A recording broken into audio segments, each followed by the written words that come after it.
ఈరోజు ఉజ్జయిని మహంకాళి అమ్మవారి దగ్గర జరిగినటువంటి భవిష్యవాణి రంగంలో భవిష్యత్తు కాలంలో తెలంగాణ రాష్ట్రంలో సమృద్ధి వర్షాలు పడతాయని, మనం వాటన్నిటిని నీటి సంరక్షణ చేసుకొని ముందుకు పోవాలని, ఆ అమ్మవారి ఆశీర్వచనం అందరిపై ఉంటుందని, అదే సందర్భంలో అమ్మవారి విగ్రహ ప్రతిష్టకు సంబంధించి చాలా కాలంగా పెండింగ్ ఉన్న అంశాన్ని కూడా ఈ సందర్భంలో చెప్పడం జరిగింది.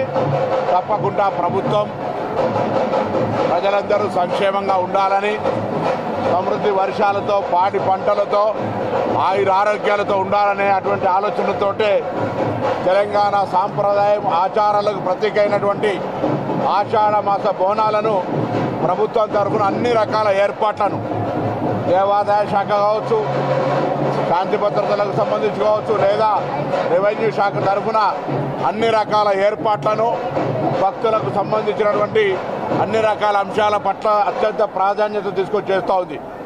కానీ ప్రజలందరి సహకారంతో రెట్టింపు భక్తులు అటు ఉచిత బస్సు ప్రయాణ మహిళలకైన తర్వాత, లేదా కాలం మంచిగా వర్షం పడ్డటువంటి సంతోషంలో ఇతరత్ర ప్రభుత్వ పథకాలు అనేకంగా వారికి అందుతున్న సందర్భంలో భక్తులంతా కూడా దేవాలయాలకు ఎక్కువ రావడంతో ఈరోజు దేవాలయాల యొక్క భక్తులు మూడంతల కిక్కిరిసిపోయే సందర్భంలో కొంత ఒత్తిడికి రావచ్చు. అయినా ప్రభుత్వం తరఫున అన్ని రకాల ఏర్పాట్లు చేస్తున్నాం.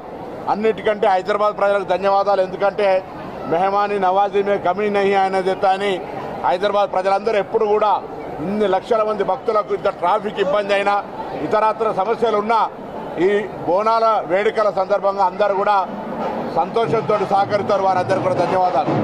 ఈ సందర్భంలో జరిగినటువంటి చిన్న చిన్న సంఘటనల వల్ల కొంత వాళ్ళ ఆవేదన చెందినప్పుడు ఈరోజు మేము వాళ్ళందరితో మాట్లాడినాం. ఉదయం మాట్లాడిన సందర్భంలో వాళ్లకు ఇటువంటి బోనాల సందర్భంలో ప్రత్యేకమైనటువంటి గుర్తింపు కావాలని అడిగినారు.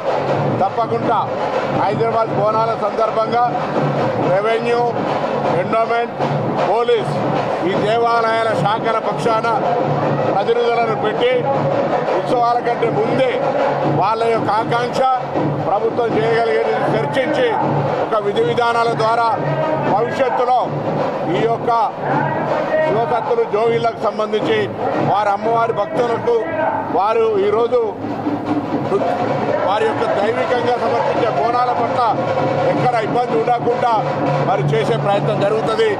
వారికి భవిష్యత్తులో ఎక్కడ కూడా ఇబ్బంది రాకుండా ఉండేదాని కొరకు దేవాలయం పక్షాన అక్కడ ఎండోమెంటు, రెవెన్యూ, పోలీస్ తరఫున సమన్వయం చేసి వాళ్ళ ప్రతినిధులతో చర్చలు చేసి సరి అయిన విధంగా దర్శనాల కార్యక్రమం జరిగే విధంగా చేస్తాం.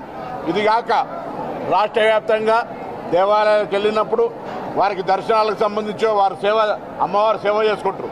చాలా దేవాలయాలకు వెళ్తారు వాళ్ళు. అప్పుడు కూడా ఎటువంటి ఇబ్బంది లేకుండా గుర్తింపు కార్డులు ఇవ్వాలన్నారు. తప్పకుండా దేవాదాయ శాఖ మంత్రి గారు వాటిని సమీక్షించి గుర్తింపు కార్డు ఇవ్వడం ఏమి ఇబ్బంది కాదు ఇస్తారు. ఎందుకంటే వాళ్ళ పట్ల ఈ ప్రభుత్వం సానుకూలంగా ఉంది. మొన్ననే మున్సిపల్ కమిషన్లల్లో, కార్పొరేషన్లలో వాళ్ళను కోఆప్షన్గా తీసుకోవాలని కేబినెట్ నిర్ణయం చేసినాం. అంతకుముందు ఉద్యోగాలు ఇస్తూ ఉన్నాం. అనేక రకాలుగా వాళ్ళ యొక్క గుర్తింపు నుంచి గౌరవాన్ని ఇస్తున్నటువంటి ప్రభుత్వం ఇది. గౌరవ ముఖ్యమంత్రి రేవంత్ రెడ్డి గారి నాయకత్వంలో తప్పకుండా జోగినులకు, శివసత్తులకు సంబంధించి 100% ఈ గవర్నమెంట్ ప్రయారిటీ ఇస్తుంది. ఒకటేమో ఇప్పటికే మున్సిపల్ కార్పొరేషన్లలో కోఆప్షన్ పెట్టుకున్నాం. దాని తర్వాత ఉద్యోగాలు ఇస్తా ఉన్నాం. ఇంకా అనేక రకాల సేవలు తీసుకోవడంతో పాటుగా అమ్మవారి సేవ చేసే వాళ్లకు అమ్మవారి ఉత్సవాలు బోనాల సందర్భంగా ప్రత్యేకమైనటువంటి ప్రాధాన్యత ఇచ్చే విధంగా 3 శాఖల సమన్వయంతో భవిష్యత్తు ఇబ్బంది రాకుండా ముందు రేపు వచ్చే 9 తారీఖు లాల్ దర్వాజా నుంచే ప్రారంభం చేస్తాం. అటువంటి ఒక ప్రాధాన్యత అనే మాట మనం చేస్తూ మిగతా కార్యక్రమాలు ఏదైతే వాళ్ళు అడుగుతా ఉన్నారో దేవాలయ కమిటీలు ఇతర దేవాదాయ శాఖకు సంబంధించి తప్పకుండా మంత్రి గారితో సంప్రదించి ప్రభుత్వం దానికి ఇవన్నీ చేసిన తర్వాత వాటికి కూడా వ్యతిరేకం ఉండేటువంటి అవకాశం లేదు. కాబట్టి వారికి గుర్తింపు ఇచ్చే విషయంలో మేము చాలా అనుకూలంగా వ్యవహారం చేస్తాం.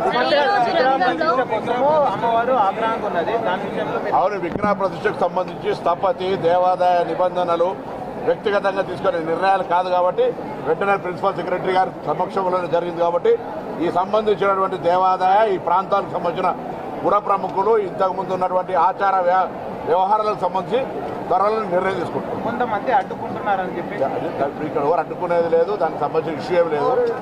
అడ్డుకుంటే కూడా నిర్ణయం తీసుకున్న తర్వాత ఏముండదు.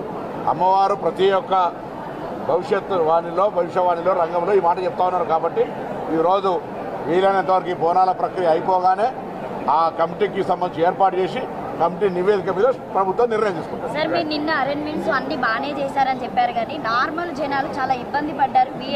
మూడింతలు వస్తే ఇప్పుడు మీరే చూడలేరు, మీరు రిపోర్టర్లు మీ వాళ్ళు అంటారు, మీరు సైడ్లో వస్తారు, పక్క జరగమంటారు. అది మీరు ఇన్కన్వీనియన్స్ సార్ ఫీల్ అయితే నేనేం చేయాలి తప్పదు. కొత్త నమస్కారం, జై శ్రీమాత్రేనమ్మా. అమ్మవారు మీడియా మీరు అందరు పట్టించుకోవాలి, తల్లిదా దండం పెట్టి అమ్మవారు ఆశీర్వచనం అందరు. పర్మిషన్ లేదు సార్, నిజం చెప్పాలంటే. Thank you so much.